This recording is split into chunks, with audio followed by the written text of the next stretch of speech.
ছেলে পুলিশের চাকরি পেয়েছে, তাই সে খুশি হয়ে তার মাকে গিয়ে বলল, মা তুমি আমাকে অনেক কষ্ট করে লেখাপড়া করিয়েছো, মানুষের মতো মানুষ করে গড়ে তুলেছো, আজ আমার পুলিশের চাকরি হয়েছে, তোমার কি খেতে মনে চায় বলো, আজকে আমি তোমার সমস্ত ঋণ পরিশোধ করে দেব। তখন মা বলল, বাবা এখন আর আমার তেমন কিছু খেতে মনে চায় না, তুমি আমার জন্য বাজার থেকে কলা নিয়ে আসো।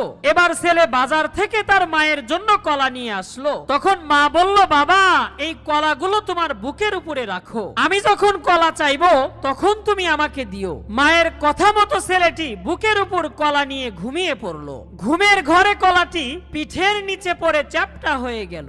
সকালবেলা যখন তার মা কলাটি চাইলো তখন ছেলে বলল, মা ওই কলাটি রাতের বেলায় আমার পিঠের নিচে পড়ে চ্যাপ্টা হয়ে গেছে, তুমি বসো, আমি এখনই তোমার জন্য বাজার থেকে কলা নিয়ে আসছি। তখন মা বলল, বাবা শোনো,